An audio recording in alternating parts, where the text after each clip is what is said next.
Biškučiai, draugai. Sekmadienis. Ką aš veiksiu? Šoku į autobusą. Pasidarėm ryte mankštą. Kiekvieną sekmadienį aš su neringa einu į mankštą. Tai dabar biškių namuose pabuvau. Ir varau į sodybėlę. Kas sodybėliai? Reikia nusipjauti žolę. Reikia su dviračiu pasivažinėti ir dar planuoju pažvejoti. Tai jeigu įdomu ir pasiruošę pasižiūrėti ne stogus, ne statybos, o biški ūkė, biški sporto, biški žvejybos, tai likit su manim ir praleiskit šitą video kartu su manim. Tai gero žiūrėjimo, draugai. Pasiėmėm firmiškai kavuko. Visą laiką geriu latte. Kaip jūs, draugai, mėgstat kavą ar ne? Aš tai tokį įprotį kažkokį turiu susiformavęs keli metai. Aš per dieną kokius 2 puodelius turiu išgerti kavos. Nežinau, niekad man nepaded. Nei geriau man, nei blogiau, nei jeigu suteik, nei kažką. Kaip tik da kartais ir skrandį paskaust nuo jos, bet turiu kažkokį įprotį ir turiu gerti kavą. Visą gyvenimą negeriu jos, bet dabar keli metai vartoju. Tai klausimas toks jum. Ar jūs mėgstat kavą, ar turit gal irgi tokį patį įprotį, pavyzdžiui, iš degalinės pirkti kavą. Ir aš, pavyzdžiui, perku visą laiką iš Viados, man kitur kavos yra neskanios. Nu, da kartais Circle K. Tai va, o kitur kažkaip ta kava keista būna, bet namuose aparato neturiu, tyčia nesiperku, nes nenoriu padauginti kavos, tai porą puodelių į dieną, kiek žinau, yra gerai. Bet yra visokių nuomonių, kiti sako, yra blogai, bet visi turim kažkokių žalingų įpročių, tai mano toks kaip yra gal kavos gerims iš degalinės, toks vienas iš, nežinau, blogesnio, ar čia kažko gyvenime vis tiek turim kažkokių malonumų pasilikti, visko negalim atsakyti, ne?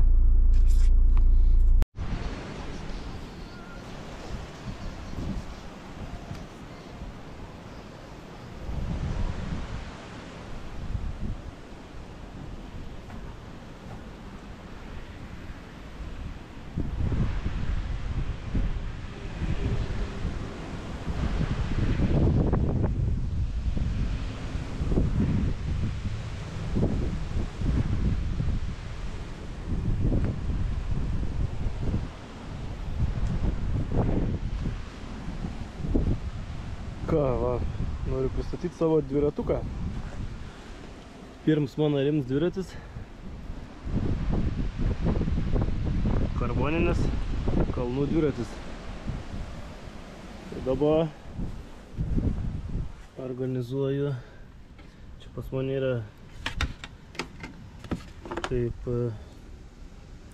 kalnų šalms vadinams, su tokiu specialiu kozeriuku. Ir dabar jį nuėmiau, gal biškį organizuoju, galvoju pasidarysiu ant šalmo GoPro. Ir kadangi aš čia turiu milijoną laikiklių visokių, tai galvoju gal da pasidaryti man kažkur čia reikia. Gal GoPro geriau čia, netgi būtų prisisukti, negu ant to šalmo tą svorį laikyti. Kas esat naujokai, tai priminsiu, kad naudoju GoPro 10 ir GoPro 8, kažkur mano senoji mėtos. Visur yra garsa tie modeliatoriai, kaip jie čia vadinas. Nes su jais garsas yra geresnis. Kaip matom, tas nuo vėjo būna uždėtas. Tai va, čia tų laikiklių turiu daug. Stengiuosi pirkti kokybiškus daiktus. Čia buvau nusipirkęs tą ant Subaru, bet taip ir neužsidėjau, kad pagauti geras momentus per tešlynus, per košės, tai biškai nerizikavau per miškus važiuoti, nes bijojau nulaužti. Bet iš čia sukinas lankstosi visaip. Šiaip, nu, kas nesusidūrė, tai brangus dalykai tokie visokie. Atrodo, kas čia, rankenėlė. Laikiklis, bum, 100 eurų. Atrodo, kažkokį nusipirkė mikrofoną, GoPro, bum, 100 eurų. Bum, bum, bum, žiūri, kuprinį į porą tūkstančių eurų, nesupranti, ko čia prisipirkęs. Ant galvos vėl laikiklis. Nusipirkau čia.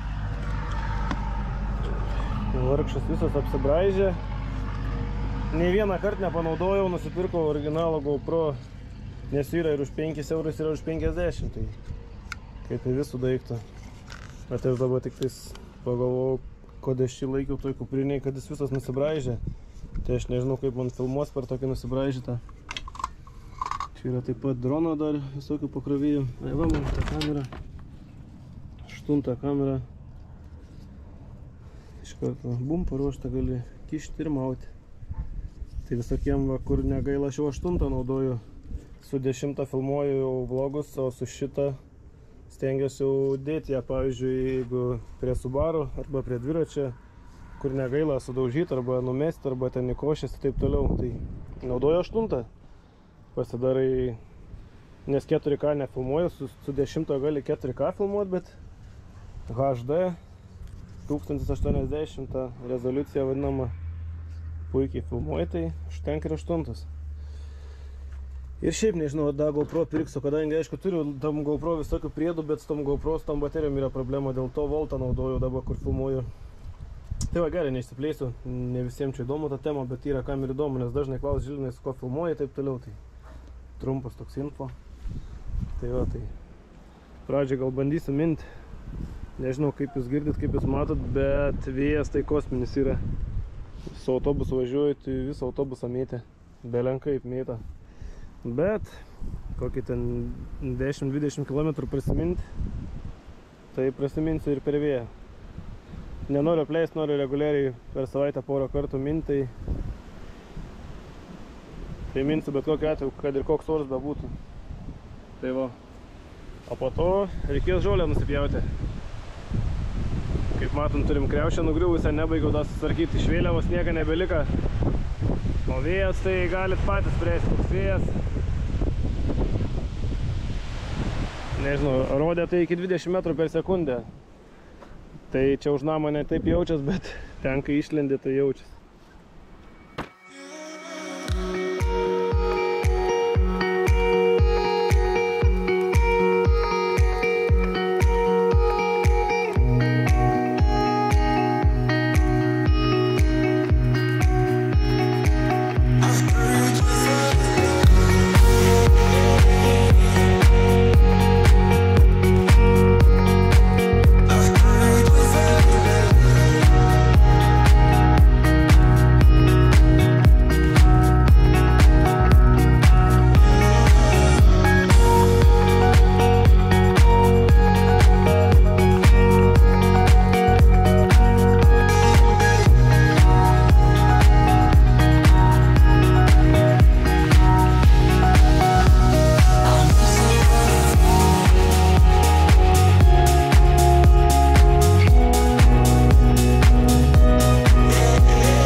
Nu ką, varom pavėjui, dabar koks 5 km pavėjui, tai rojus. Galim važiuoti, ką rodo programa, Strava. Greitis vidutiniškai 17, miniau 2,7 kg. Minų 9,38. Arba vidurkis iškart patikils iki kokiai 25. Net tavo pavėjui, tai čia galiu minti 3-3-5 atpūtę. O prieš vėją ten kokį 10. Kilometrą iš kartą sukasi. Net nežinau, kaip mane girdit, pirmą kartą ant to šalmo naudoju GoPro kamerą. Kamerai neuždėjau mikrofoną. Tai bus kaip bus garsas. Bent kažką gal pamatysit. Jeigu patinka tokia video, paspauskit laiką ir judam toliau.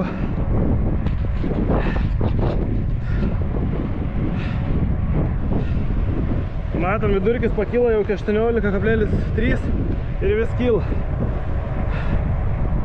Nes čia toks kaip pavėjui, kaip be vėjo, beveik gaunas. Lengva minti. Sustosiu kaime pas tėvus už 4 kilometrų.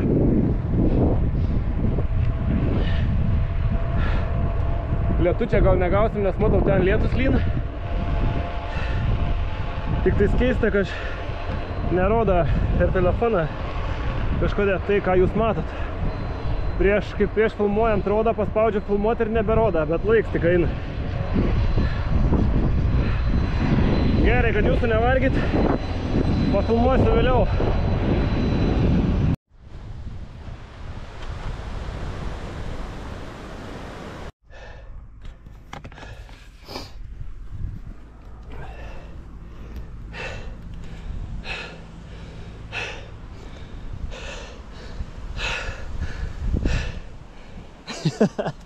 Woo! Atmyniau.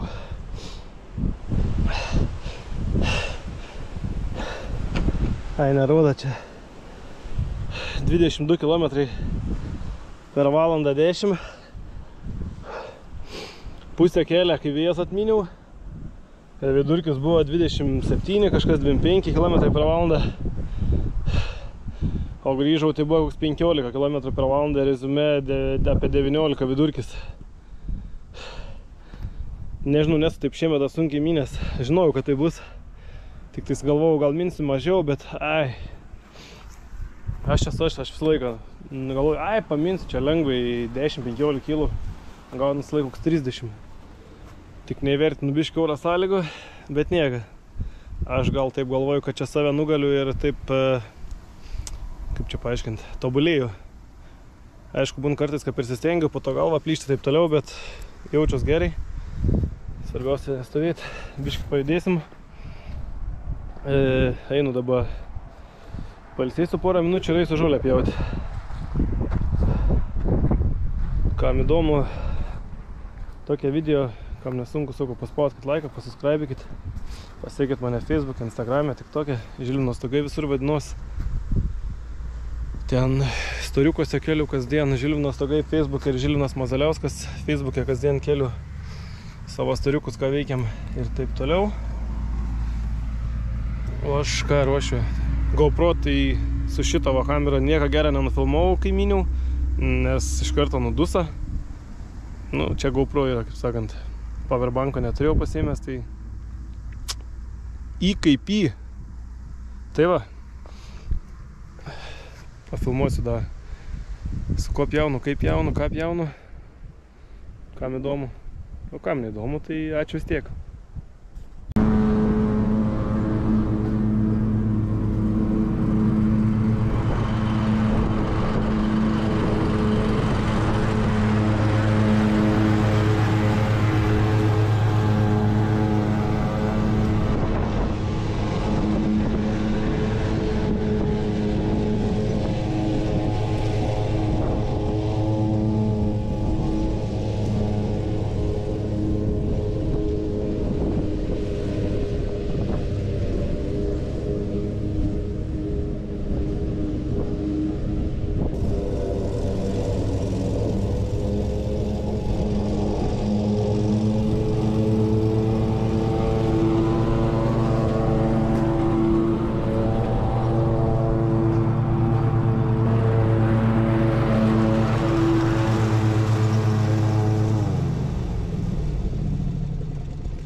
Nu, žolytė nupjauta.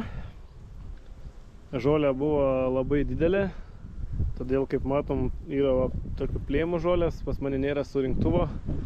Kadangi mes čia negyvenam, tai be surinktuvo pas mane John Deere'as. Pažiūrėkit, kokie plekiai. Į tai nenupjauo visos žolės, bet man jokio skirtumo čia nėra. Aš neapsikraunu. Va. Praeis porą dienų ir viskas čia sukrent. Tada normaliai gražiai nupjausiu. Plius dabar ta kriaušė yra. Kas nežinojo, tai pas mane po audros 100-metė kriaušė išgriuvo, kuriai 120 metų su visom šaknim. Labai gaila jos. Džiaugiuosi, kad ne namo nugriuvo. Tai kaip ir nuostolių nepatyrėm. Tik tiek, kad labai gaila. Nes buvo įrašyta Joniškio. Pati seniausia kriaušė buvo 120 kažkiek metų, jei kiek man teko sužinoti. Taip pat rinkau kamuliukus iš vaiko batuto. Surinkau kokį 50 kamuliukų, bet pjaudams pamačiau, kad dar kokį 50 turbūt su traiškiau, nes žolė buvo tikrai didelė. Kubilo kaminas buvo užlinkęs. O štai čia net nenupjau, iš viso praleidau. Nu vienu žodžiu.